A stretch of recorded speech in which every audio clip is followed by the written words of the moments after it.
a lot of the stuff that we feel in life in terms of our mental and physical barriers, how we feel in terms of illness, how we feel in terms of pain, is the story we tell ourselves. If a client came up to you and said, I'm struggling to lose weight because of my genetics, what in your mind do you think they are referring to?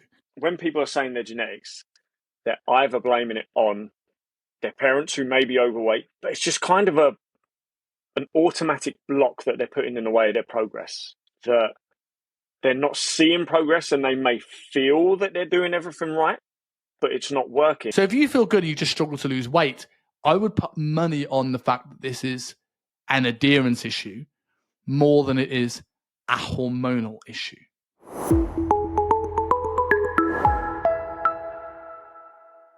So I'm feeling a little rusty here. We haven't done one in a few weeks, and life has changed. I've gotten older. I'm an old man now. I live in Surrey in the countryside. I'm married. I feel old. I feel really, really fucking old. And apologies for anyone watching on YouTube that's looking at like suitcases and shit and boxes from IKEA. This is still a work in progress office. It will be snazzy as fuck. But before we go on to our topic today, as I haven't seen you in a while, last time I saw you, you got COVID from a Scotsman in Edinburgh, and then you turned my wedding into a super spreader event because 4 people messaged me saying they got COVID after the wedding. No. So how are you? Are you feeling better? Are you good? How is Rob? It's one of those things, right? I never want to be the type of person that, very relevant for this episode, that uses excuses. And every now and then you've just got to, life's already dictated what's going to happen.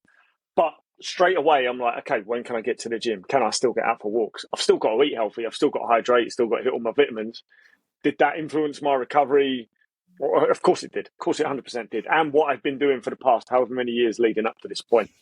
I know people that drag it on a bit too much. I'm like, 6 weeks down the line, they're still talking about it. I'm like, really? But the biggest thing for me was the sudden lack of energy. That was the most surprising thing. Rest of the symptoms, not too long. That was the surprising thing. But I still got out for walks. I still tried getting in the gym. Okay, couldn't do as much. But then I also wonder how much of that was the reverse of the placebo effect, whatever the name of that is, where I'm like, well, I know my energy's low, and I'm going into the gym with a mindset of energy's going to be a bit low. It's probably not going to be the best session I want. Who knows, right? Who knows? But as far as I'm concerned, that's been and done with, over and done with. Got big, exciting things to come in the pipeline, which is going to be a very, very busy few months, but hopefully a very rewarding few months in terms of multiple different factors. And you never know. We might soon be doing this episode out of the soon-to-be-open Performance House HQ with snazzy LED lighting in the back instead of empty San Pellegrino bottles in my clutch. Might look a little better. Yeah. I think it's interesting you mentioned, and it kind of lends us into the topic we're talking about today in terms of like the opposite of the placebo effect, making you think, oh, maybe I will feel like shit in the gym. So in turn, you felt like shit in the gym. Because I just got off a great webinar with Nick Daniel, who is one of the first guest speaker in the Coaching Confidence course. Anyone listening to this who doesn't know what Coaching Confidence is, it's the mentorship I run, and we're going to be getting a bunch of guest speakers on. So if you want to join, slots are open now. And if you want to just get the recording of Nick's webinar, we're also selling that as an add-on. So feel free to drop me a message on Instagram. But he said that injuries heal, pain is unlearned. And like a lot of the stuff that we feel in life in terms of our mental and physical barriers, how we feel in terms of illness, how we feel in terms of pain, is the story we tell ourselves.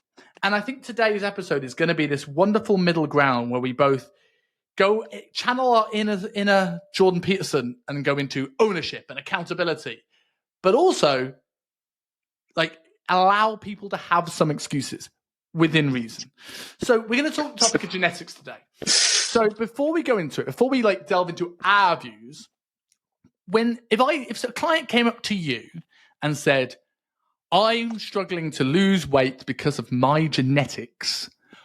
What, in your mind, do you think they are referring to? Not what you think genetics is, but what are they referring to? And it's been said a million times. It's the second biggest excuse behind I've got an underactive thyroid, even though they've never had a thyroid test in their life. Because that's always my first thing. Oh, show me the results. Like, I'm genuinely interested. Show me the results. This is how we learn together. Oh, there are no results. I just know it. I just feel it. Okay. So when people are saying their genetics, they're either blaming it on their parents who may be overweight, but it's just kind of an automatic block that they're putting in the way of their progress. That they're not seeing progress, and they may feel that they're doing everything right, but it's not working. So there must be something else going on behind the scenes. It can't be the method. It can't be their adherence and their consistency. There must be something inside here. So it must be genetic. This might, maybe, like I say, whether their parents are overweight or not. Because I know people that have used a genetic excuse before, and their parents were lean, active, and absolutely fucking fine. So it's just this. People don't want to look deeper in the mirror and see what is actually going on. They think there must be some external influence, even if that external influence is an internal thing, by using their genetics as a... I don't want to keep using the word excuse today. What's another word we could use? Barrier. As their barrier. Self-imposed barrier. I think it may be good to look at this in terms of, let's do the tough love part of this first. And let's talk about the reasons why your genetics are not to blame for your lack of results in the gym, both from a biological level, which I'll start with, and then you can chime in with the sort of the almost psychosocial sort of model of this. And then we'll come back round into the shit sandwich that is, well, let's look at what is actually genetics. That may make one person find it harder to lose weight than the other. That is totally fair and totally legit. And then we can come to our conclusions. Because if I answered the question that I asked you then, what people are thinking about, I think the first thing that comes to my head is they're going to be blaming some form of hormone. So like you said, underactive thyroid. And they're going to blame insulin resistance, or I've got diabetes in my family. And the first thing I will always say is that, well, do you have diabetes now? Like, if unless it's type 1 diabetes, this is in a way learned behavior. This is, you cause the type 2 diabetes. You can break that chain if you mentally allow yourself to be different from the people that have come before you. But I always look at the analogy I always use when I look at hormones, which kind of boo-hoos this genetics argument from a hormonal perspective, is that I imagine a race car going around a track. And if that race car sort of runs out of petrol, it doesn't immediately just go stop and you crash land round a corner, right? It'll gradually slow down over time as that petrol run out. And you wouldn't just experience the car coming to a halt. You would hear a splutter. You would hear like some signs that the engine's going out of way. There'd be other symptoms. And then when I see a lot of people using the hormonal excuse of like, well, my thyroid is low, for example, as the genetic reason why they're not losing weight, I'll go, okay, so your energy must be terrible. No, my energy's fine. And your performance in the gym must be through the floor. No, I'm hitting PBs. Oh, okay. And you're cold, right? Cold hands, feet, and, generally struggle to warm up body temperature. No, I'm totally fine. So what you're saying is your thyroid that does all these jobs is sort of like it controls our cells and revs up how much, these cells are working. It's picking and choosing which cells it wants to work on. It's just going to halt the fat loss thing. But the rest of the stuff, we'll let them live that way. It's just the fat loss stuff. And that's the stuff when it looks at this, like hormones don't crash overnight. And you will see signs that are happening.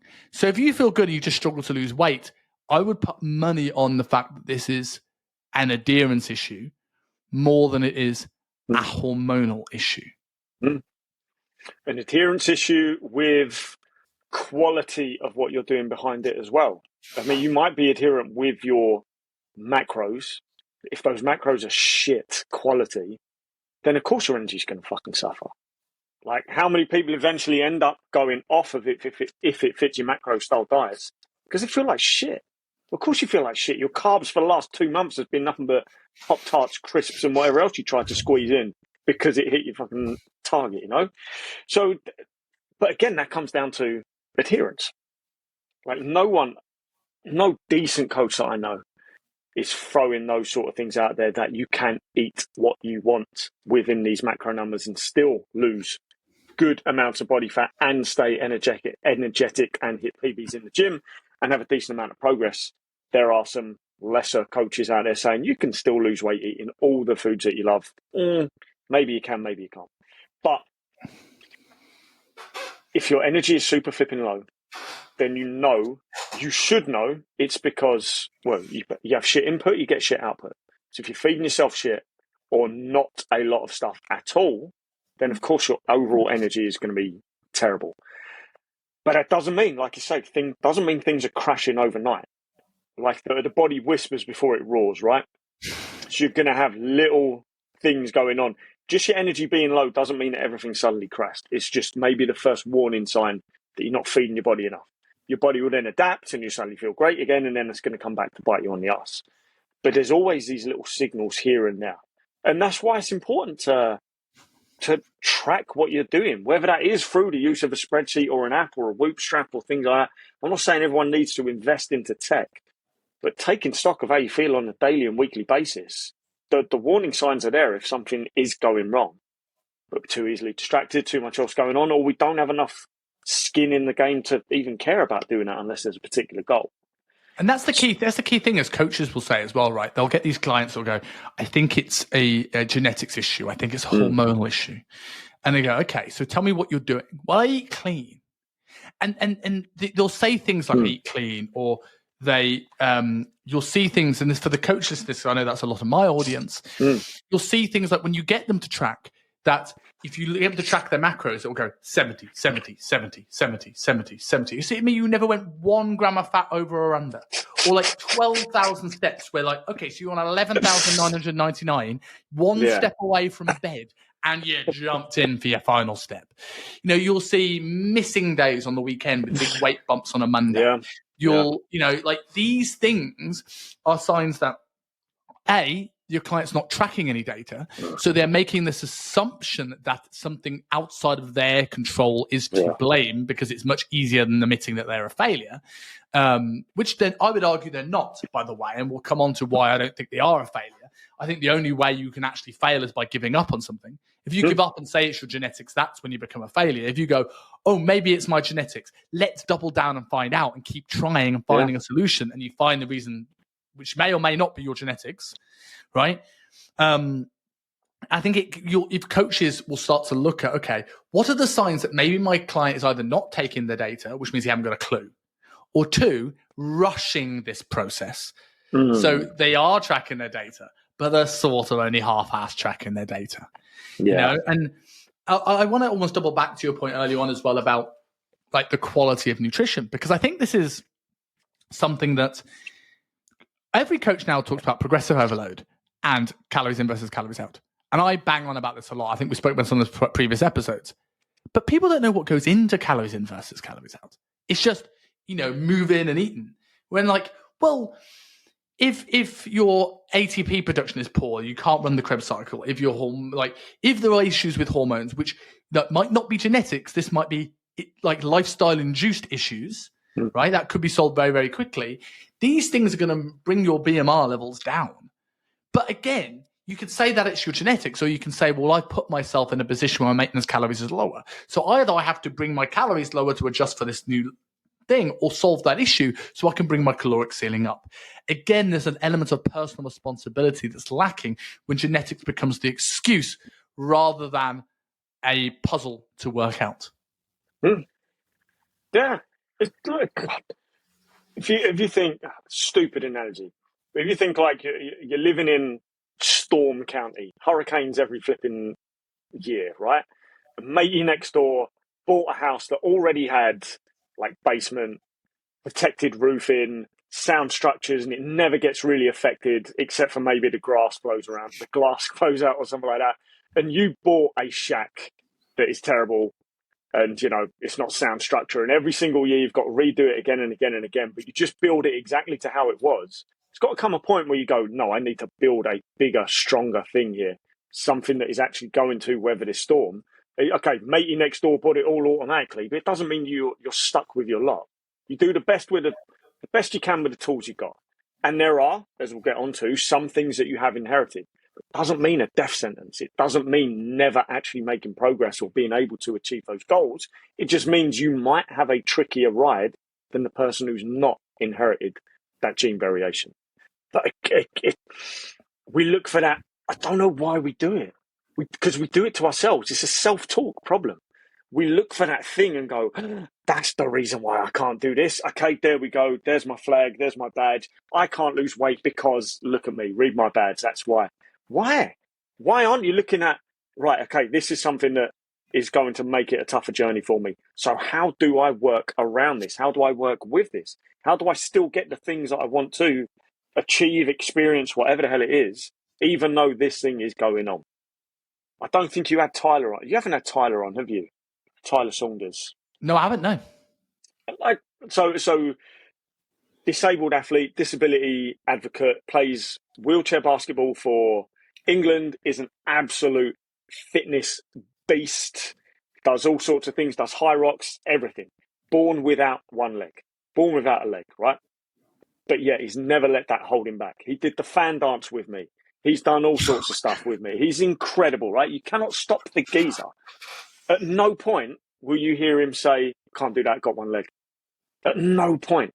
And that's a big life-changing thing. That's a very, very different experience to someone else who might go, oh, I've got slightly underactive thyroid. The geezer's shredded because he gets out and does his activity, commits to his training, commits to his nutrition. But he's also just a normal guy, as he will say. Like, people do overindulge a little bit in the inspiration, and I'm not taking anything away from him. He's a massively inspirational geezer.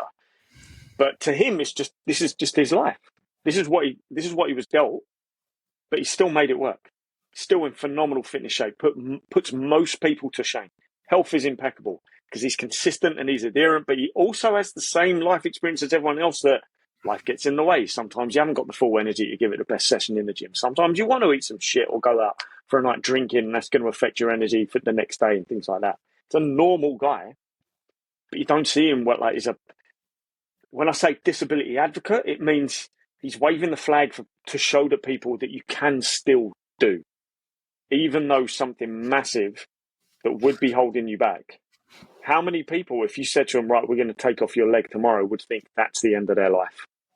And okay, it's a very, very different experience from what you've had. But imagine if that was your experience from the very, very start, you would make it work, right? I think the big thing with this is that people are they're beating themselves up, they're getting frustrated, and it's easier to say that this is the thing that's wrong with me than to admit that you're struggling. And I can understand that, and I can empathize that. But I think it's big to come. The biggest lesson that people can take away from this, if before we go into working around some of the struggles that you have to help you, is that I think this is all underpinned with having good expectation management, whether that's a coach to clients or whether that's you to yourself. In that, 100%. What is your why in this? And is your why big enough? And I'm not just going to be like, 'cause people talk about the why all the time, and they're like, well, you got to find a why. Well, maybe you don't have one, and maybe you come to the realization, do you know what? I like beers with the boys and a few beers and having a softer stomach. Then I care about abs. It's a nice to have. It's not a need to have. And if you can start looking at this and going, right, maybe the reason why I'm not doing these things is because I actually don't care as much as I thought I did, and that is fine. We can find something else to train with. We can just work on keeping you healthy. But I think people beat themselves up and feel miserable because their actions aren't aligning with the ideals, and we've done is social media comparison ruining your lifestyle. The last episode we did, but is that's affecting where they are right now. And I think you've got to come to that point before we go into any of this stuff that may help you. Come to the point, it's like, what do you actually want in this? And if you like, no one in real life really says that everyone has to be bone dry shredded. Like, I've gotten shredded. I don't live shredded. Why? Because I don't live like some of the bodybuilders I used to work with. And no judgment to these people. You know, Cameron Young, who I used to work with, right, is an IFBB pro, absolutely incredible woman. I don't want to live like her, but she wants to live like her. If I beat myself up and go, why am I not living the life that Cameron's leading? I would be very unnecessarily pursuing a goal that I don't actually want to achieve. It wouldn't make me happy in the first place. So it's understanding before we go into the struggles.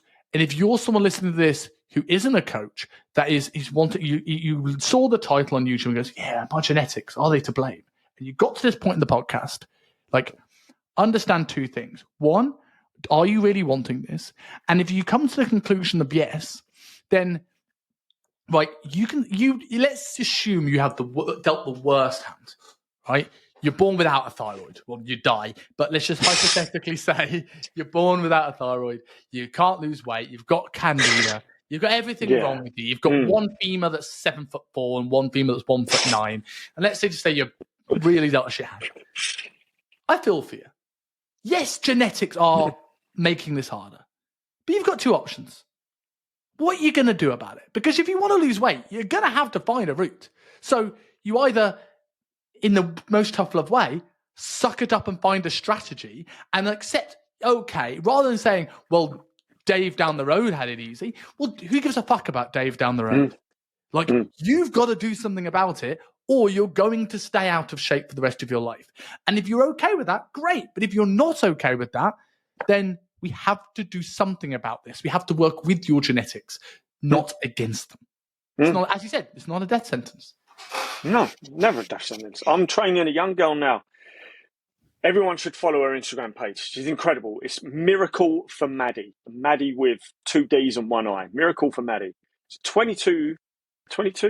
When she was 14, they discovered that she had a faulty gene, and it's called SPG15. And basically what's happening is she's losing the use of certain muscles in her limbs, right? So she has to walk with a stick. There's certain spasticity type symptoms going on there. There's certain paraplegic type symptoms going on there, and it's going to just keep chomping away at her. But certain UK medical institutions said, just go home and make her comfortable. What, at 14? You having a laugh? Mum took absolute ownership of this, absolute control of the situation, and has done what she can for her over the last few years, which includes research, fundraising, all sorts of stuff. She trains with me now just to get her legs and her limbs strong. It's mainly machine stuff. She's progressing. She can't do a lot of outside activities. She can't do a ton of walking because it's difficult for her. But she's doing something. It puts, we'll use that word again, it puts all our excuses to shame, because it just shows anyone can do something. Unlikely she's going to go run a marathon. It's unlikely she's going to progressively overload and lift PBs and things like that. But she's doing something that makes her life easier to deal with, that extends the quality and quantity of her life as well. Or at least delays the inevitable. Right? Whilst it gives us some breathing room, some chance for the research to catch up to the treatment, things like that. Who knows? Miracles could happen, right? So it's all come from a faulty gene. It's something she inherited that just didn't express itself in her parents or grandparents or anything like that. But the gene's been detected as faulty, so it was inherited. So we could use that as an excuse. Well, she can't do this because of her genetics, but she's doing. She's absolutely doing. And again, like, she can't do a ton of activity outside. She eats ridiculously healthy, but there's some excess weight on her that she says she wants to lose. And the first thing is, let's just get her strong. Let's see how this works for an extended period of time alongside the other treatments that she's getting. She continues to eat healthily. She's going to fuel her body good food. She's not going to be putting on excessive amounts of weight because she's not eating too much. But when it comes to the point that she needs to lose weight, okay, then we'll look a little bit deeper at her food because she's limited with her activity. There's always something, right? Always. So why look at anything, whether diagnosed or not? Why look at anything as some death sentence? Like you said it, you opened the podcast with it. How many female clients I've had that when it gets to either a plateau or even when they've come to me and they've not been able to lose weight before, that say, I think it's my hormones. Well, there's over 50 of them in your body. Which ones? Because it's not going to be all of them. Which hormones do you think it is? And what are you going, again, goes back to the thing, and what are you going to do about it? Maybe it is. And, I and it's not just it's not just clients, it's coaches. It's I see coaches going, well. they stopped losing weight this week. So it's cortisol, or it's their thyroid, or it's insulin. All right, in a week, since last week when they were progressing really well. Yeah. Like, it's, I think coaches, with coaches, and this is a call out moment for the coaches, listen to this. It's an element of you are too scared to have the difficult conversation. The people that blame hormones I'm not saying hormones aren't a factor. The people that blame hormones too frequently are often the same people that will, when a client's not being adherent to their diet, will go, they wouldn't lie to me. I promise you they're honest. Yeah. And they're not getting food pictures, and they're not double checking, and they're not looking at the tracker and seeing the round numbers, so seeing the missed days and seeing the missed snacks, and they're not asking these questions. It's like the same, like those coaches are doing, they will blame a client that will say, I eat clean, and go, well, you're not tracking your calories, so how do you know if you're in a calorie deficit? And yet they're not looking at the data enough and going, no, they're 100% being honest. Like, have you watched the show Secret Eaters on Channel 4? Oh, yeah. Sometime ago, Amazon Prime now, and I want to go back and watch it. I might have to say again. But people that haven't watched Secret Eaters, and I'm sure we've spoken about it before, it's a TV show where they have people that blame their genetics come on the TV show, and they go, I only eat 1,500 calories and I can't lose weight. I'm like a 120 kilo guy. And they will film them. They will rummage through their bins. They will film them on their commute. They'll film them at work. And at the end of the week, they will put two sort of like Henry VIII style dinner tables. One with the calories they thought they eat and one with the calories they actually ate.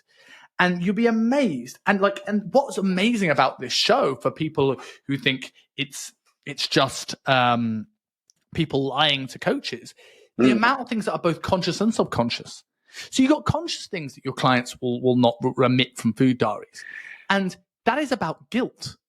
So, if you just told your clients off every time they eat something off plan, are you making it easier or harder for them to stick to the plan? Because now they're not going to stop eating that food. They're just not going to tell you next time they ate it because you made them feel like a failure for doing so. So when you're working with people and looking at food pictures, the aim is to look for accuracy over perfection. So things I've seen on a food diet, right? And I'm sure you can throw some more into the list in a second. I have seen 1 ounce of steak. Like, who eats 1 ounce of steak, right? I've seen 1/3 of a glass of wine. And again, so my feedback there isn't, what are you doing eating wine? That's not in the meal plan. My feedback there is, hey, you only had 1/3 of a glass? No, I had 2 glasses. Okay, next time you have wine, can you just make sure you put how much you actually had so we know? I'm not demonizing the food, I'm demonizing the accuracy. Because then we might find that we can fit some wine in their plan and the diet is easier. We're so pushed for optimal, we actually go, well, maybe we're making this harder than it needs to be. I've seen people emit over 1,000 calories worth of sauce a day. I've seen people emit drinks. I've seen someone send me a picture of 800 grams of protein in a meal, and what he actually sent me was a plate of chicken on a scale that was 800 grams. So not only was he weighing the chicken and not just the protein in the chicken, he was weighing the plate. My God. When we look at these things and we go, oh, our clients are just lying to us, not necessarily. It could be subconscious. They could be unaware of this stuff. It could be midnight snacking. They get up in the night and eat something. It could be they've got a bag of nuts on the desk and they don't realize how many handfuls they had, and they go, probably 5 nuts. I've seen 11.5 cashews once on a meal plan. 11.5. Did you break a cashew nut in half? And when you see this, it's not to bash your clients and say that all of your clients are lying to. For people who aren't coaches, it's not saying you are lying to yourself. But what I am saying is that there is a variance of about 20%, 20 to 40% off that everybody is, including registered dietitians. Me and you, who've been in this industry for a while, are probably going to be about 20% off on their food diaries. Beginners are probably going to be close to 40, 50% off on their food diaries. All well-meaning, well-intentioned. We want to add into this that food labels can be off 10 to 20% by law. So when we know that our caloric intake is an exact science, now we can start to go, well, what actually can we do to allow some true consistency? Whether that is working on the things that make people, which we'll go into in a second, eat more food, or whether that's making them aware of the extra food they're eating and find ways of taking better data or ways of planning their days to make them more consistent. Mm. Is there anything else that you've seen? What have you seen on food diaries that maybe that people might be go, oh shit, I'm doing that, or coach go, oh, I have not asked that. I remember this poor guy when I first started coaching nutrition with people with this boot camp I was running. This poor guy came to me and he needed to put on weight. And I was like, right, just keep me a food diary for a week, right? For a week. And he comes back and his food diary was literally rice pudding. 3 times a day, rice and milk. They would cook up into rice pudding. I was like, this is like, I don't believe you, but this ain't right. Like, this isn't healthy. This is, borderline eating disorder. And he said, what do you think I should do then? Should I add some more to it? I was like, fuck yes, add some more to it. And he went like, what do you mean? Like, should I grill up some tomatoes? And at one point, one end of the spectrum, geezer might have a bit of some issues there, maybe a bit of an eating disorder as well, or he just has zero education whatsoever. But what it eventually turned out to be, because I was like, how's this geezer not dead? He's just living off of rice pudding. That's essentially baby food. What it later turned out to be later down the line is that was the only thing he was remembering to track when it came to it. That he wasn't tracking his food as he went. So, of course, he was eating more than that because he was slightly out of shape anyway. Things that I saw in our previous incarnation, someone tracked... someone asked... Oh, she was amazing. This shut me up so easily. She tracked a ton of mayo. Like mayo with almost every meal. And I'm going, this isn't essential, right? Really? Like, this is calories you could probably save. And she said, but you told me that olive oil's okay and eggs are okay to eat. I was like, yeah, they are. And she went, well, that's what mayo is. It's just eggs and olive oil. I was like, fuck, she's got a point. I can't say shit. I can't say nothing to her.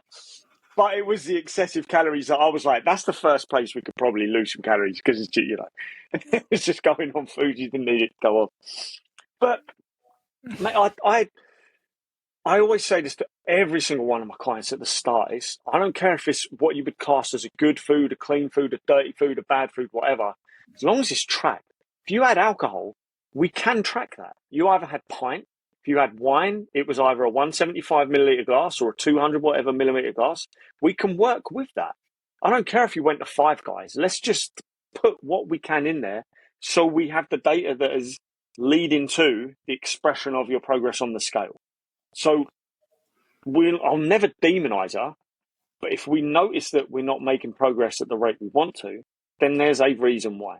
And 9 times out of 10, 9.9 times out of 10, it's what's hidden in that food diary that's either in the food diary or not in the food diary.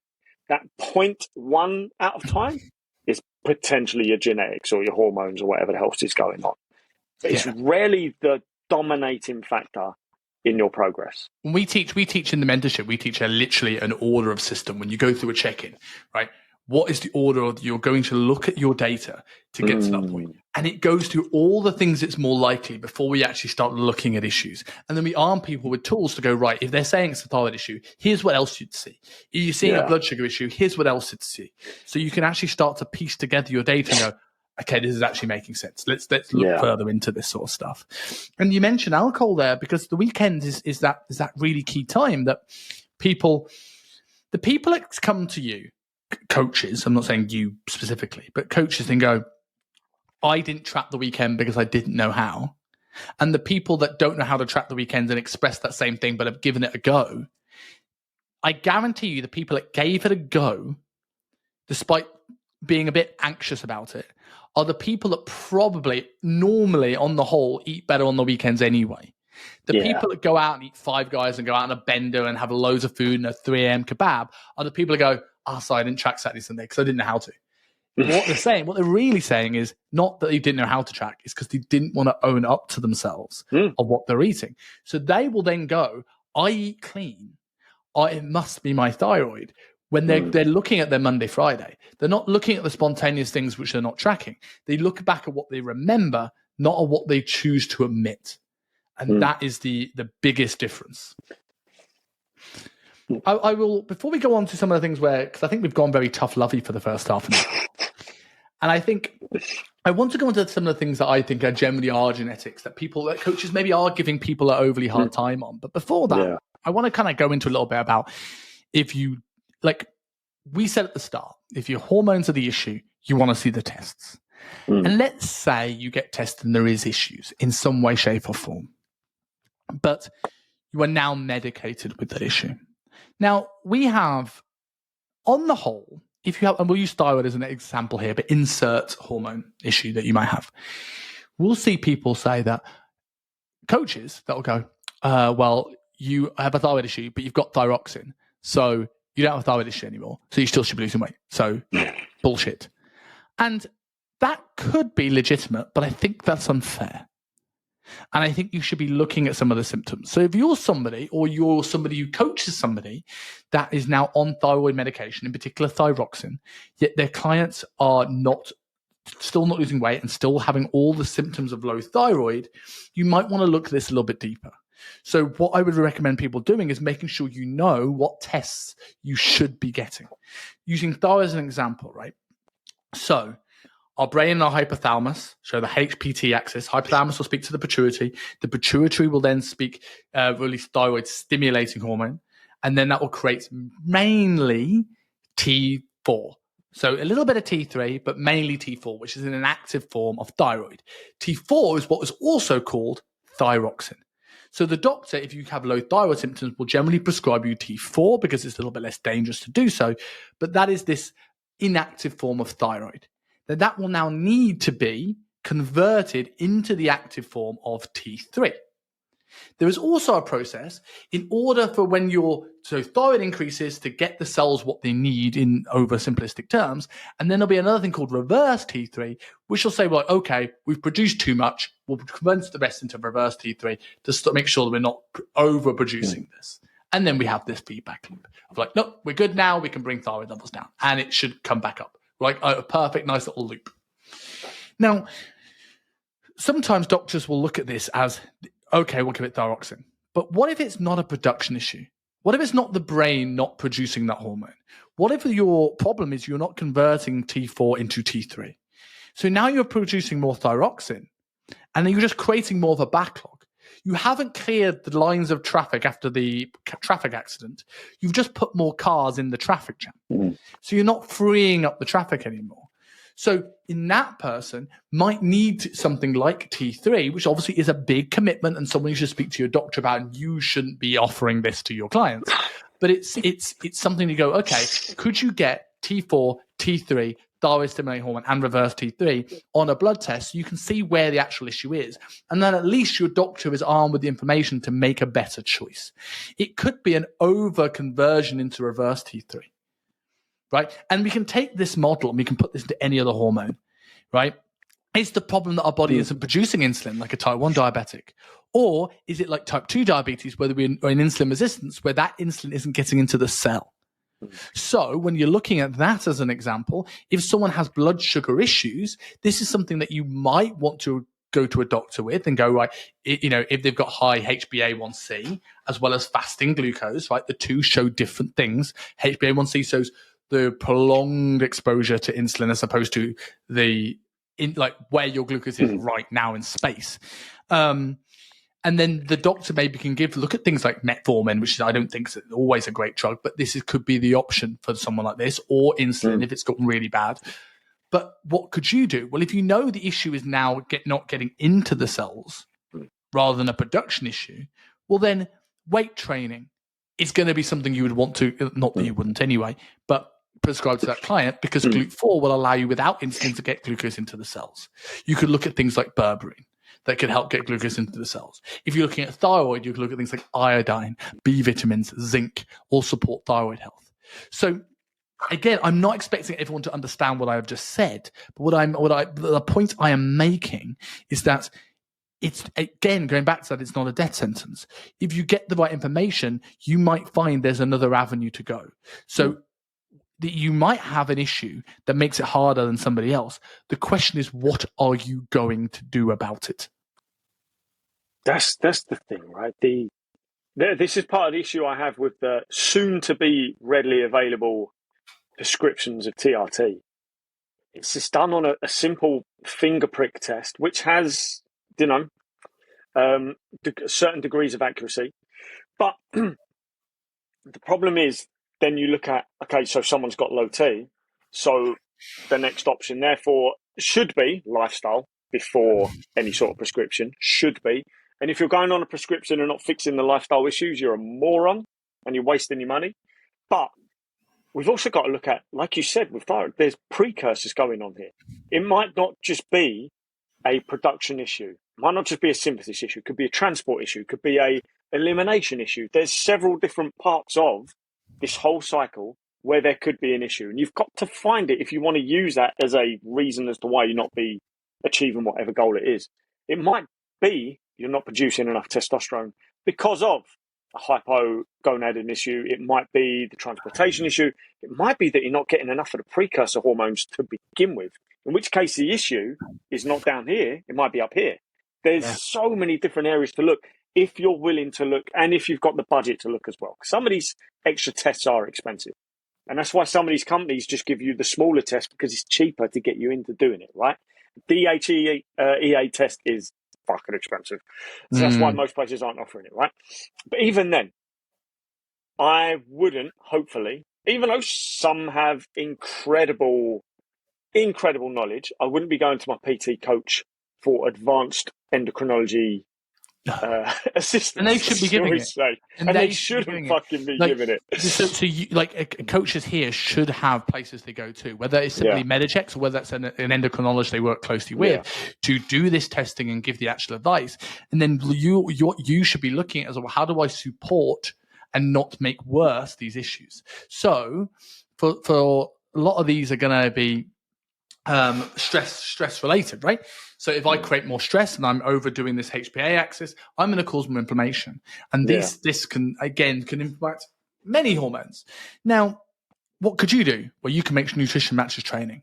You can make sure they're not overtrained. You can make sure they're well recovered. You can make sure that they have the nutrients in their diet to support the pathways. So what a coach should do with his knowledge, if he has this knowledge of pathways and hormone pathways, is not prescribe TRT or tell them to put them on the doctor for TRT. Even if they need it, that's like, you go and speak to your doctor and see if that's an option. Even if you think they need it, if you're saying this to your client, what you're really saying is, I'd like them to get jacked because now they're on testosterone. Yeah. Whereas rather than saying, right, okay, well, what can I do to support this? Like, what are the nutrients there? If someone no one's going to have any harm by supplementing iodine, but it could support the thyroid. The B vitamins can support that. There's these things that could help that are in your scope of practice without overstepping and trying to be an endocrinologist, which coaches should not be. Let's not forget the building blocks of all these hormones through nutrition, lifestyle, supplementation have no side effect, zero side effect. Whereas as soon as you start taking anything exogenously, okay, the effects might be amplified, but the side effects are amplified with that as well. And if you're taking something exogenously, let me try and say that word right, why would our body produce it? Whatever the opposite of insogenously. Is that a word? I don't know. It is now. It is now. But this is the thing, right? So, the side effects will ramp up. We might not produce it anymore. It is a big commitment to go on. That's then a entirely different lifestyle choice. If you want to go on TRT, chances are you might be on that for life. Unless you've got an amazing endocrinologist who can get you to the right level, re-stimulate your natural production the right way, and take you off it whilst testing the entire time. And that's a rare occurrence in this country, certainly. And I could give you links to ones I know are the case. But that's a lifestyle choice. So is eating right and exercising and getting outside and focusing on your sleep and limiting your alcohol take. That's a lifestyle choice as well. Why, with, again, only upsides. Why wouldn't you choose that route as well? Because it's the one with slightly harder work in it. But there's also less chance of things going wrong, and it's going to be so much easier in the long run to maintain. I don't get it. Yeah. So going into some of the stuff now that are genetic differences that make someone find it easier or harder to lose weight, that aren't hormones, that aren't big boned, whatever that actually means, are with our higher set points because my parents are overweight. We'll take it in turns and we'll discuss a point. Do you want to start? Like, what is something that like people don't consider, coaches or people, that makes someone harder than the other to lose weight? There's genuine psychosocial genetics. So there are genuine, real researched genes that you could inherit that dictate. I mean, as we should point out for anyone who really doesn't actually understand what these genes are, gene is just like a code, and that code unlocks something later down the line. Whether that's, we'll just keep it in the realms of hormones anyway, right? But obviously, your genes have way more important roles than just hormone release. Your genes, as a quick side note, your genes can influence your hormones, but your hormones can also influence your genes. It's all one big cycle. So to ever use the fact of, well, I've got this, therefore I can't. No, it's never really the case. It's never that black and white. Again, that thing you can't do here, you can influence the things that influence this, and it goes right back on itself. So we can potentially inherit a lot of genes from our parents and beyond that can lead to certain gene expression or codes being released and programmed throughout your body. But it's on a much smaller scale in terms of effect than people are willing to realize. So you will inherit genes. Of course you do. They don't just come out of nowhere. You don't get a new set of genes every single person is born. Of course we are inheriting. But in terms of what is actually switched on and has effect throughout our body, it's pretty goddamn small. And I would argue there on that point that genetic limitations are more a factor in hypertrophy than they are in fat loss. If you're using genetics as a reason why you can't look like Chris Bumstead, I would say, all right, yeah, I don't have the genetics to look like Chris Bumstead, and I never will. That is it's not even a self-imposed limitation. That's a legitimate limitation. I will never look like Chris Bumstead. But it doesn't mean I can't look better than where I am now. The vocation, like we said before, with comparison, is not fixated on the Chris Bumsteads in the world. However, with fat loss, I think everybody can get lean. And I'm going to preface this. I'm going to come back to things that I generally think are genetical differences that make it harder for one person than the other. I'm not making the argument all of the same 24 hours in a day. We do not have the all same 24 hours in a day. We all have different barriers and struggles. And some people are more predispositioned through, when I say genetics here, when I'm going into this path of genetics, I'm not purely meaning who your parents are.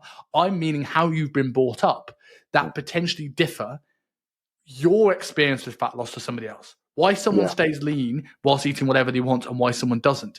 People go, oh, girls do this a lot. Guys do it too, but girls do this a lot.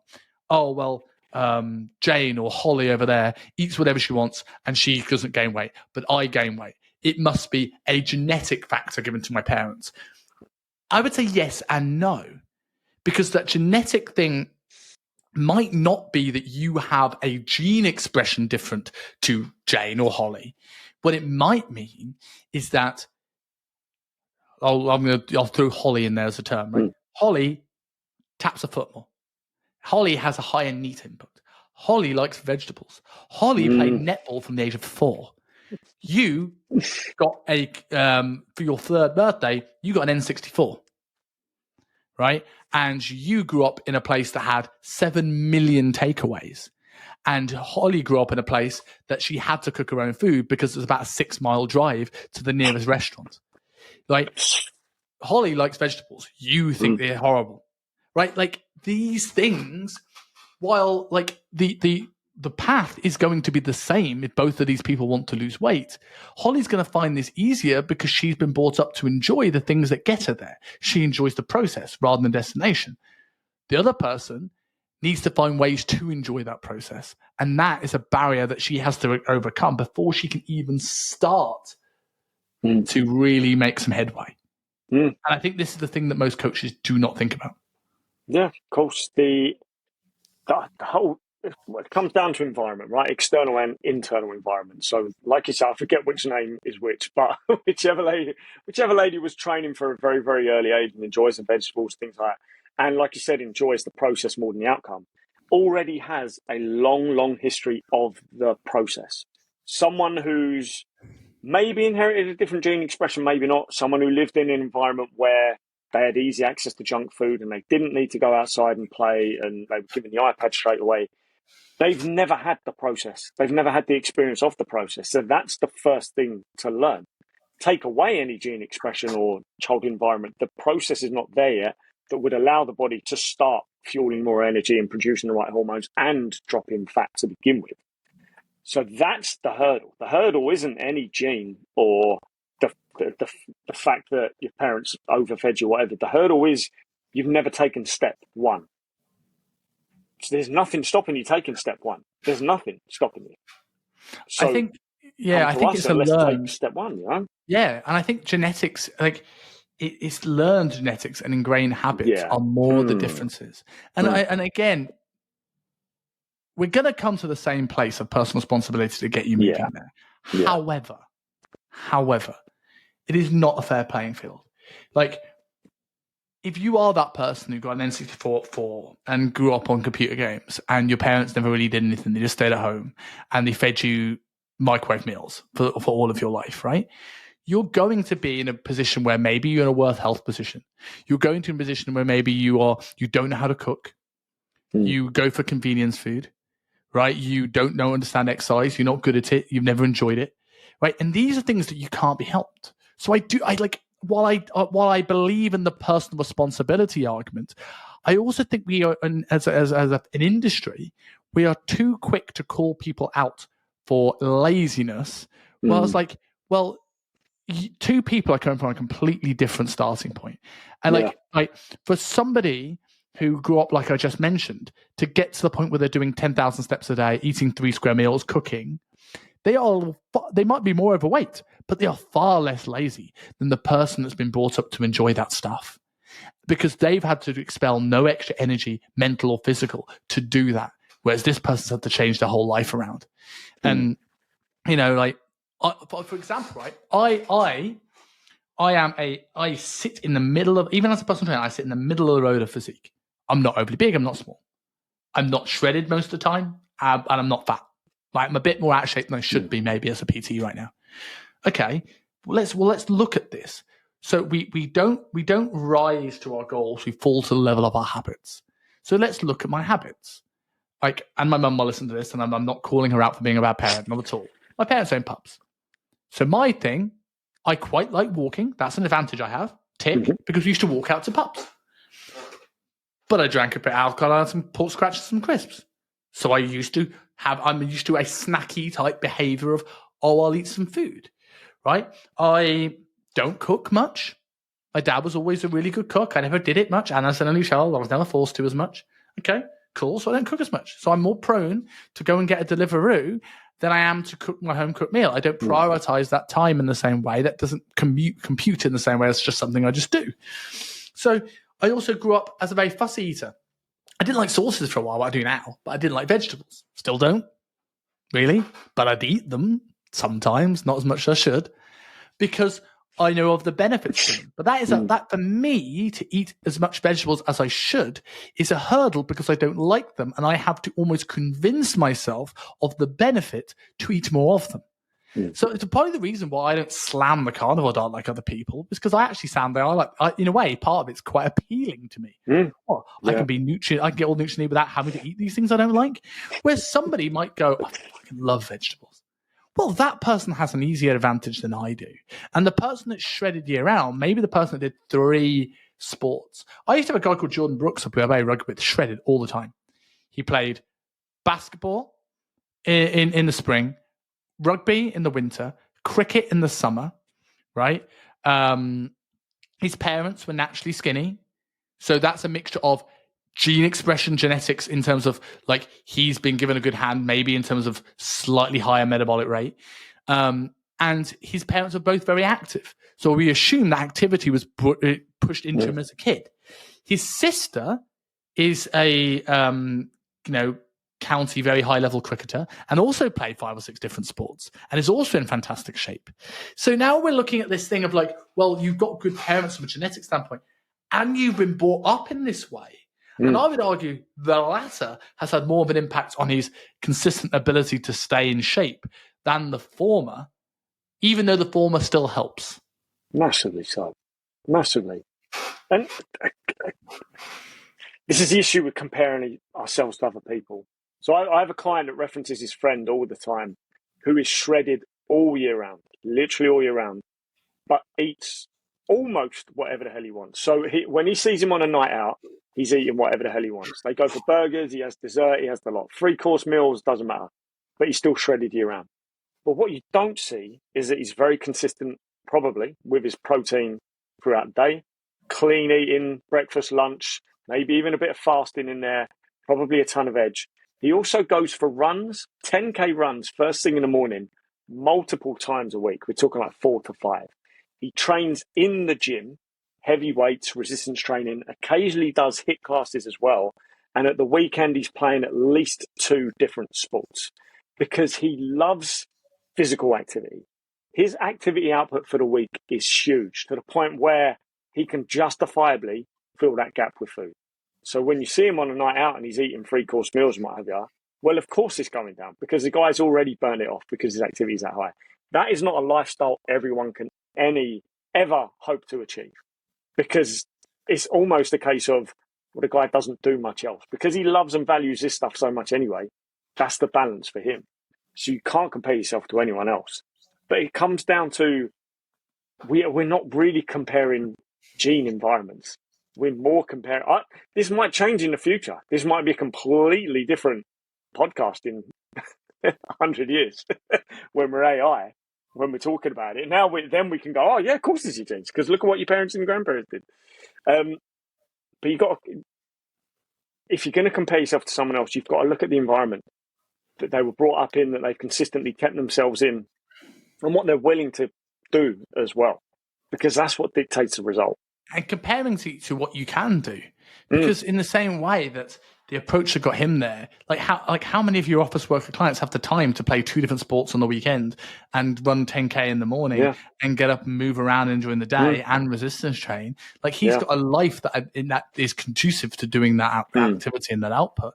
And how many people have families where, do you know what, their priority in life is spending time with their family? Now, this may or may not mean you have to set up a different expectation to weight loss. This may be look, my family and my job are more important than my abs. And again, going back to my earlier point, that's cool.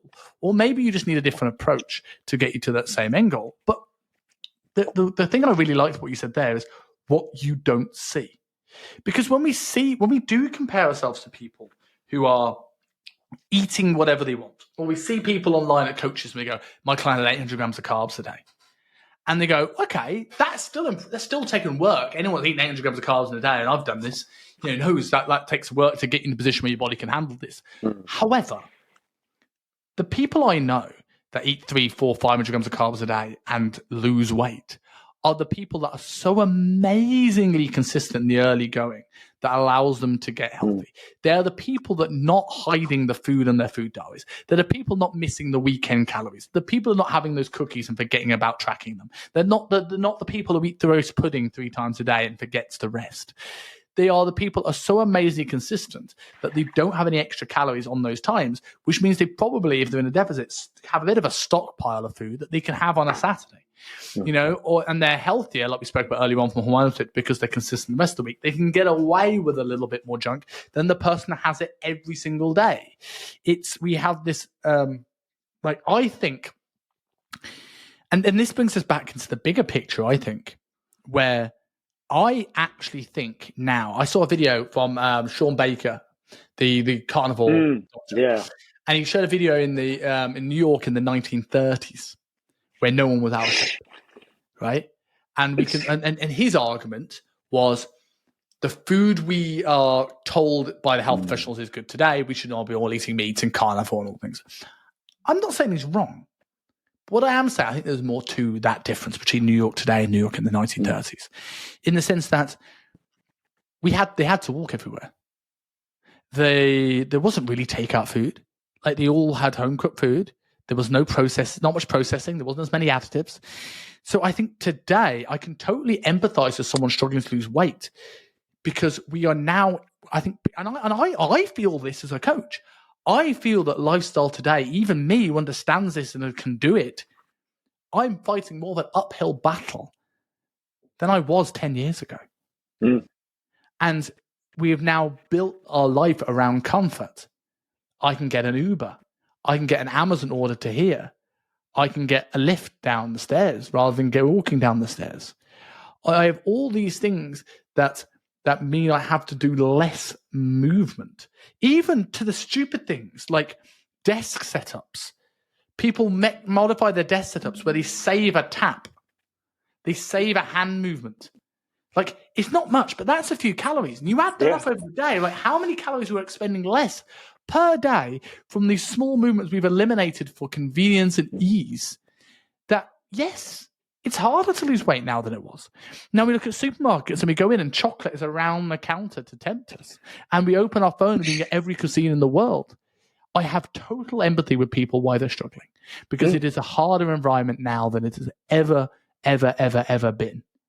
Right? But I think as coaches, our aims are all, how do we work with that environment to help people? And I had Tobias Young from Tobias Lifestyle. He's changed his business name now, and I can't. Apologies, Toby, if you listen to this. I forgot your new rebranding. But he had a great story he said on the podcast was, so he had this woman who one of her biggest vices was she had this habit of drinking over a bottle of wine a night. So we think of what 600 calories or so, right? Extra on top of what she was probably else was eating. So this is the biggest barrier. Now, most people say, don't drink the wine. Whereas Toby went, what makes you order the wine? And she goes, I get an email for my Wine of the Month club once a month. So he says, okay, I'm not saying you can't have wine, but what I want you to do is I want you to unsubscribe from that email. She unsubscribed from the email. She now not get the reminders, so she didn't buy the wine. So the wine wasn't there, so she didn't drink the wine. Whenever you look at habits, there is a cue, there is a routine, and there is a reward. Her cue was the email. The routine was drinking the wine. The reward was drinking the wine. The routine was the wine being ordered and delivered to her house. So now what do we do? How do we break that pattern? We can get rid of the cue. Now, for me, I had a similar thing where I used to buy, there was a shop around Maida Vale where I used to buy, there was 2 Quest bars for $5, so I had to buy 6 Quest bars every day. Because of course you did. Right? You see an offer. You go yam. So I came out of Maida Vale Station. Instead of turning left to that shop, I turned right. So now the queue was different. So I didn't get that queue of going into the shop. My routine changed, which means there was a new reward of maybe coming back home a little bit more fresher and more relaxed because I took a longer route home and got some steps up. So, like, again, I know a lot of it is just like, oh, ownership. What are you going to do about it? But, like, this is what I want to end the show on. It's almost like, well, what are the things we can piece together? How could we help your life or your clients' lives in a like, well, what can we do to change your environment, to make your environment more conducive? Because it's environment that causes many of these genetic issues. It is I don't like veg. I'm not used to activity. I don't like the gym. So like I've got a few of these, but I've rambled on for a little bit. So like if you had a client like that, like what would you do? What ways you would make someone's life easier that you are empathetic with their struggles and working with them rather than saying, get on with it, calorie deficit, progressive overload? It's awareness of habits, environment, and routine. It always is. Like as a super quick caveat, just because I had this stat and it blew my mind. For those who think they are doomed to their genetic, what's the word? What's the scary word I'm trying to lose? Demise, apocalypse, whatever the fuck. Who think that I am obese, I am overweight, or I will be because of my genes. There is a gene, it's called MC4R, which is the most related to the stimulated appetite. So if you have this faulty gene expression, then it might increase your appetite and therefore you might be obese. But in terms of the studied people who have found to have diminished function of this gene that are cast as obese is less than 5% of obese people. Now, that doesn't mean 5%. That doesn't mean 4%. That doesn't mean 3%. It means categorically less than 5%. So some people it will be 0.25% of a certain demographical population. Some people it'll be 2%. Some people it's just less than 5%. So in terms of those who are classed as obese, less than 5% have this diminished function of this particular gene, and therefore they have stimulated appetite. For the rest of us, for the over 95%, it is, like you said, you've chosen this way to walk from the train station to your office that goes past Pret, that goes past Greg's, that goes past wherever, that you could actually go a slightly different way, and therefore that advertising is not even influencing you. I had a young lady, I never got to work with her myself. She was friends of clients that she drank 2 litres of Coke every single day, regular Coke, 790 calories in one bottle, and she drank 2 every single day. Morbidly obese, a lot of emotional issues going on in there. So again, like there's emotional issues as well. It's not just gene expression. My advice to them straight away was switch her onto Diet Coke or Coke Zero. To be fair, when this was, there wasn't Coke Zero. We switch her onto Diet Coke. And it's funny how we call it full fat Coke when there is no fat in there. I know. Make you fat. It's funny that we do that. That's a good point though as well, right? Because now people are freaking out because of this very, very, very bogus, very questionable science, World Health Organization thing that Coke Zero is now worse than like full fat Coke. Let's just say it. And like, well, okay, 790 calories on a bottle. She has 2 liters. What's she at? 1,400 calories of Coca-Cola? Like, what's worse? Like, people are so preoccupied with optimal. Is Coke Zero the most healthy thing in the world? No. Also, aspartame is the most researched sweetener on the planet and has still not been shown to have any significant effects. Now, let's hypothetically say these things are true. Let's say that it can impair gut function and can cause some inflammation, it can cause some insulin issues, which I don't understand without sugar in it. But let's just say that's the case. It's lesser of 2 evils. It's like saying, and I'm going to rob from Nick Daniel's seminar here. It's like saying that we've now learned that someone's knee should go over the toe in a squat or a split squat. But instead of working where the client doesn't get pain and gradually increasing them, you just go, no, we're going to bring your knee to the front of the room. Yeah. I'm like, well, you're making this argument that Coke Zero is terrible. Well, it's better than the person that was on 2 liters of full sugar Coke. So how about we look at this as a spectrum? And how about we stop scaring people? Because all we're going to do now is more overwhelm people that could be making better choices in their life. And as he said, it's mostly this lifestyle factor. If you told her to switch that to water, that's too big of a leap. Yeah. But if you said, okay, we're going to switch to something that tastes almost the same, we've now saved her 1,400 calories. We've now put her in a better position with minimal changes to her lifestyle. And I think there's loads of things we can do about this, like your choice of higher carbs or fats. So, as I'm studying more about nutrition, delivering it to my students, I have a new way of thinking about high carb versus high fat diets. Because a lot of people, they'll talk about a low fat or low carb diet as like, this is the problem with carbohydrates, or this is the problem with fats. And now I flip this. I'm not saying there's a problem with carbs. I'm not saying there's a problem with fats. What I'm saying is here are the benefits of carbs and here are the benefits of fats. And if I want more of one, that ergo means that low fat becomes the byproduct. So if someone's training, like your mate who's like training 5-6 days a week and doing 2 sports and running 10K, I might want to fuel that activity, which means he's not on a low fat diet, not because low fat is good, but because high carb is good for him. Yeah. And in the same way that somebody who's more chronically inflamed, has maybe a lot of processed food in their diet, is going to have more omega-6s and pro-inflammatory fats than anti-inflammatory omega-3s. And we want that to be a 2 to 4 to 1 ratio of omega-6 to omega-3s. If he's like 20 to 1, then I'm going to need to add more olive oil, oily fish, fish oil, eggs. So in turn, my fats have to be high, which means my carbohydrates will have to be lower. It is not the carbs that were the problem. It's that, well, this is the remainder. And we can take that same approach to making someone's diet easier. Rather than going, carnivore is bad, or high carb is bad, or low carb is bad, or low fat is bad. So, well, if your client says, I like bacon, I like cheese, and they're 150 kilos, well, how about make allowances for some bacon and some cheese? And then, yes, the drawback is they will need to eat less carbohydrates. There is always a cost. You can't eat more of everything. But like find ways to fit the things that are the most important. In my onboarding questionnaire, I go, what foods do you like? What foods do you dislike? What foods can you not live without? And what are your vices? So because I can look at those, well, if I say can't live without and vices, the can't live without I put in. The vices, we can make a judgment call whether that is helping or hindering them with them. And these are some of the things. And I also want to get back to your point about that gene, because it's like, even if the people that don't have that gene, understand that hunger is a spectrum. Like I've seen people that get to 1,000. I'm one of these people, right? You can put me on 1,000 calories, and as long as you make me busy enough, I find dieting. Once I'm mentally into it, I find dieting relatively easy.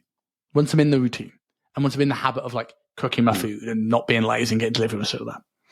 So I've know other people. I put them in. If I put them in a 3-calorie deficit, they'd be starving. So, yeah, and that's just differences. And yes, I'm not going to sit there and go boo-hoo your genetic argument and go suck it up, buttercup. I'm going to be like, yeah, okay, this is an advantage I have that I don't get very hungry, right? And whereas somebody else might struggle with hunger a lot. Okay, so what are the strategies? How do we bulk up food volume? Maybe we supplement with fiber. And this is now where we look at, again, like insulin resistant, self-induced hormone issues. Let's look at leptin and ghrelin. I'm not going to go on to what leptin and ghrelin is. There's a great conversation about gossip thems we did in a previous episode. But if someone has leptin resistance because they're morbidly obese, well, people saying like the coaches are very quick. Coaches who have never struggled to lose weight in their life. Coaches who have grown up liking healthy food. Coaches who have grown up liking sport. Coaches who have grown up liking the gym. And when you throw out the term semaglutide, they go, oh, terrible idea. You shouldn't do it. You should just learn to like love training and beast mode and progressive overload and calorie deficit. I'm like, yeah, all right.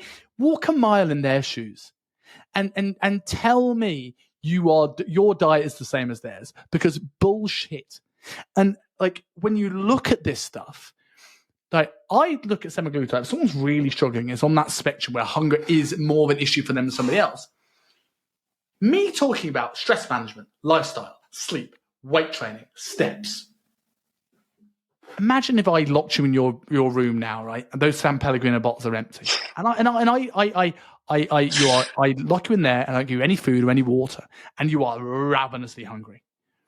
And then I'm going to get onto a call with you, and I'm going to talk to you about the perfect training plan and why you should be doing it. Are you going to be listening to me, or are you going to be thinking, fucking starving, fucking starving, fucking starving? So if you took semaglutide, and I'm not encouraging people to take semaglutide, because there are drawbacks, and also everything comes with a cost. If you took semaglutide and all of a sudden that hunger emotion disappeared, I could now start getting through to you because you're not preoccupied with that sensation on all these other things. And that is the stuff that people ignore.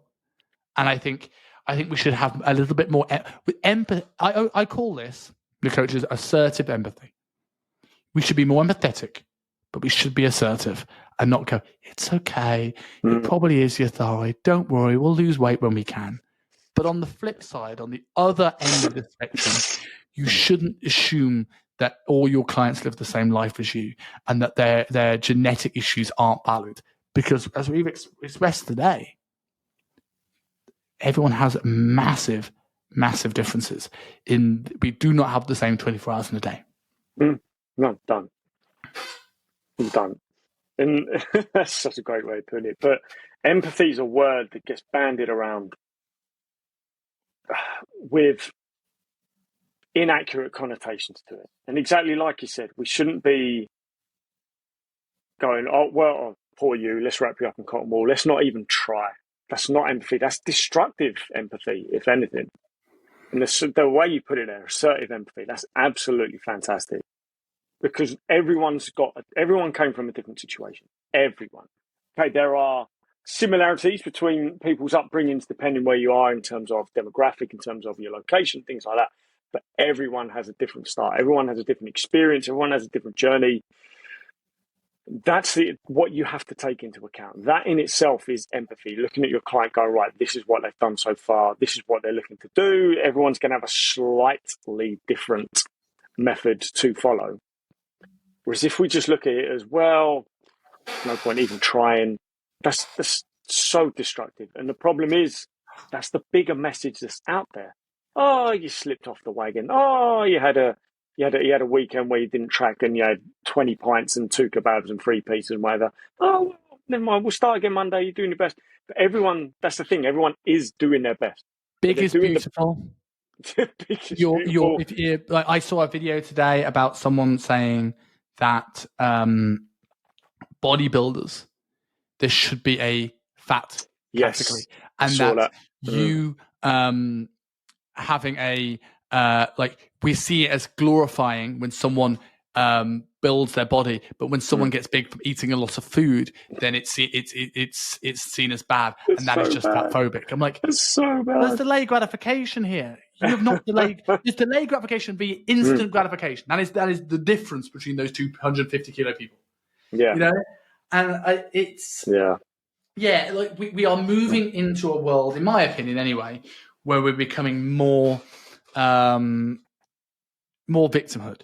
And it's, without going off on too much of a tangent, we'll do this another time maybe, and maybe get an episode that divides opinion. Yeah. This is also my problem with modern cinema, where, especially in this empowering female role model, where a lot of the new characters, like if you look at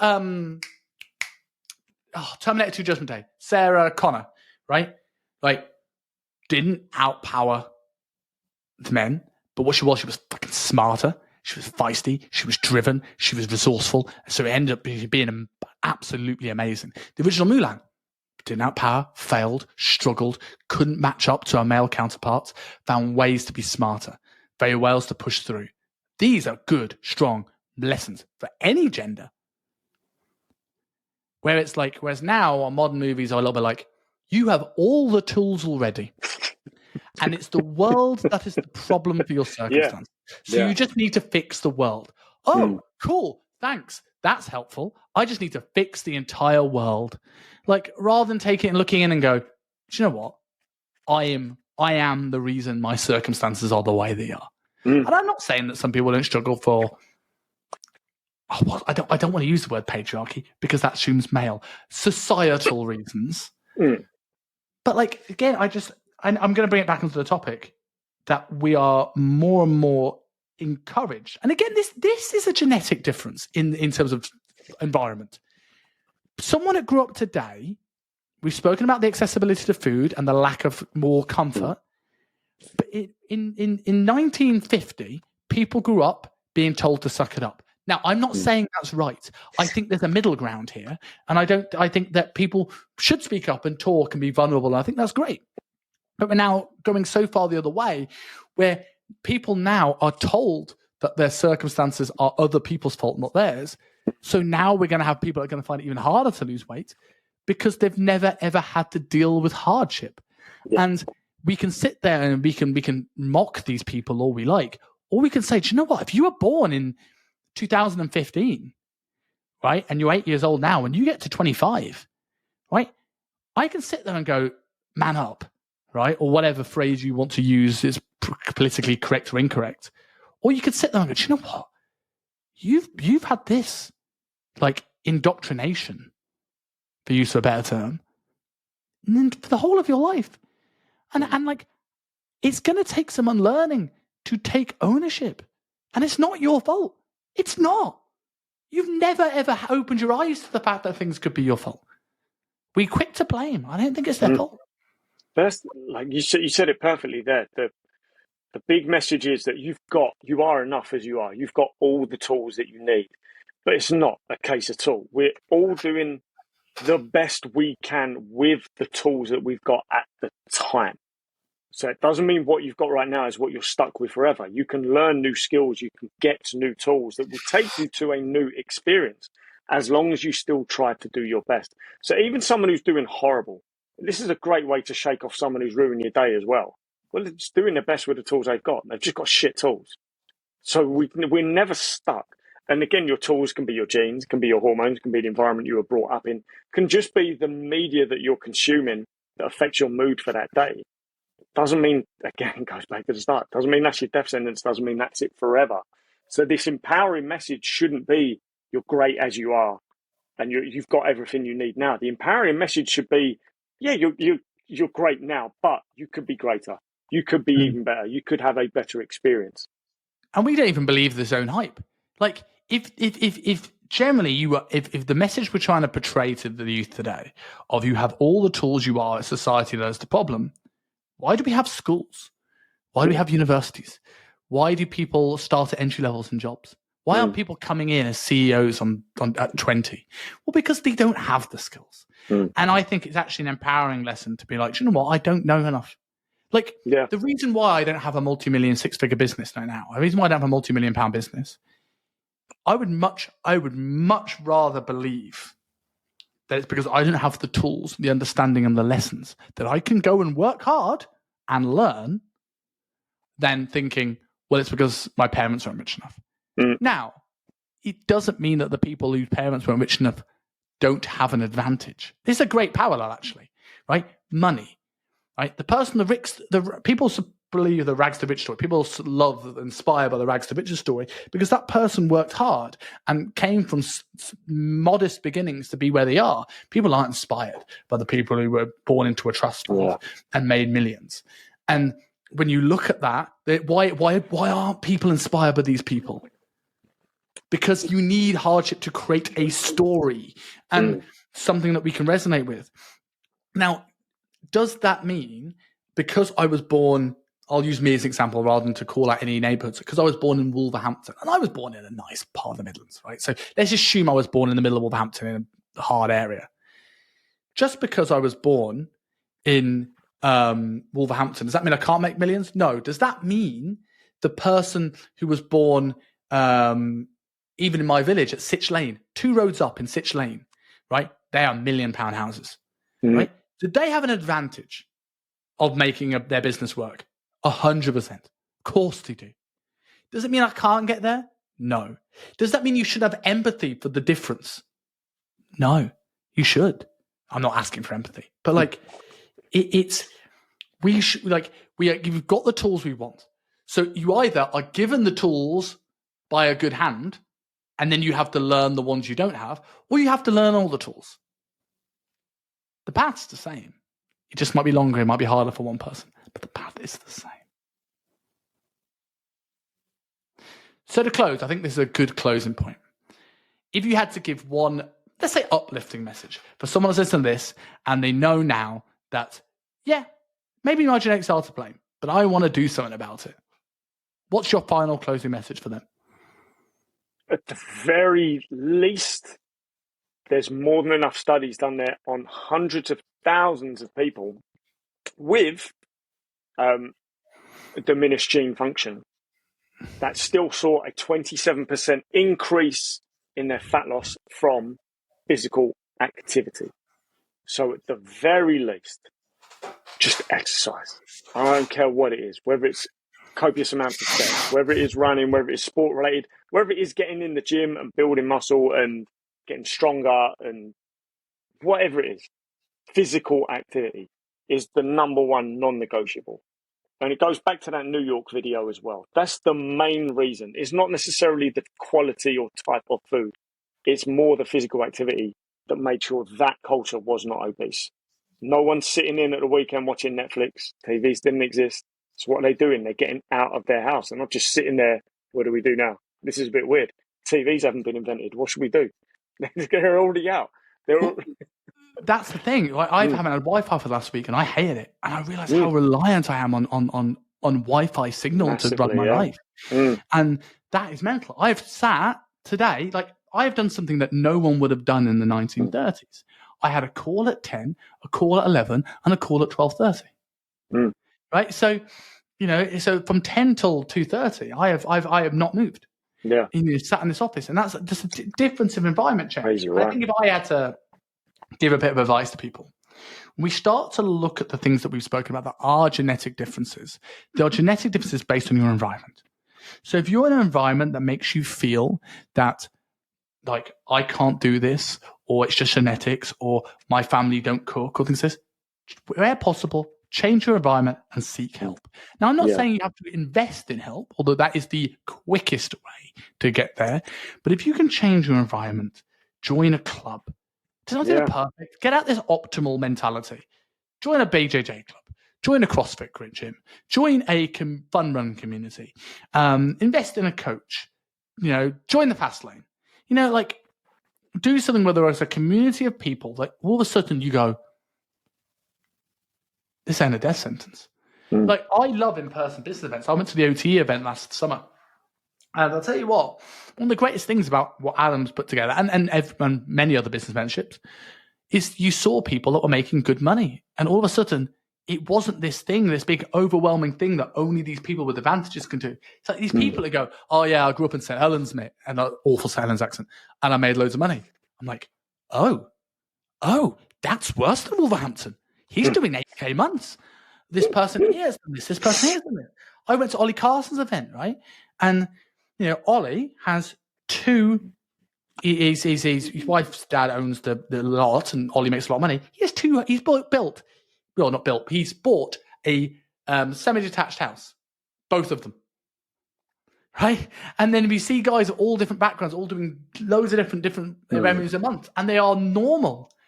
And I was in an environment in Hong Kong where no one really pushed the fitness industry. Really, change, come back. I'm like, oh my god, there's so much here. Yeah. And now I'm more driven, more motivated, more confident.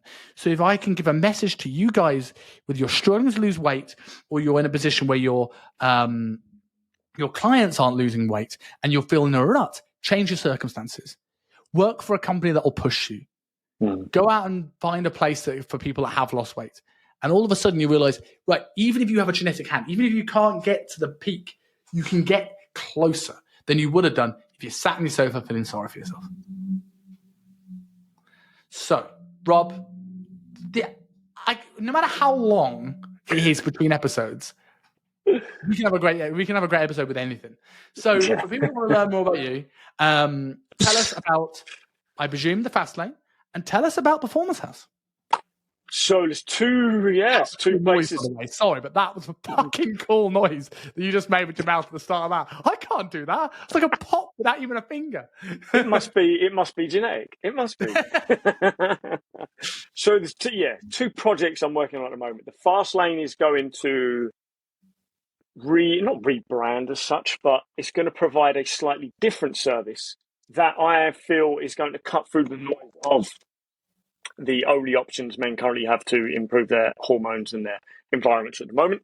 But I've also jumped on board with a good friend of mine opening a gym in Richmond, which is going to provide one-to-one and online training services. And it'll be interesting for me to be getting sticking my teeth into a physical project, which I haven't done for a while. It's called the Performance House. You can find it online at Performance House LDN, the way the cool kids are spelling London nowadays. Or we just ran out of characters on Instagram, one of the two.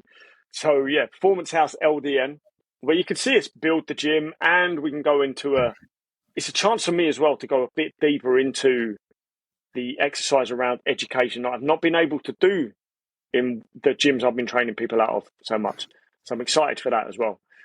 But I would also say, in terms of exercise resources, you're the best. I'm not going to be going too deep on this stuff. If you really want to get the next level education out, go for Simon stuff, not mine. But in terms of the basic tools that people need, this is one of the things we want to do. We want to impact a local area, be in Richmond, and still continue to impact people further afield through online as well. Those are two places to go. Rob. Two projects. Awesome. Looking forward to that. And for everyone else watching this, if you made it to this part in the show, please support the channel by liking, subscribing on YouTube, sharing on Instagram, Facebook. Literally tell your mum, tell your dad, tell your dog.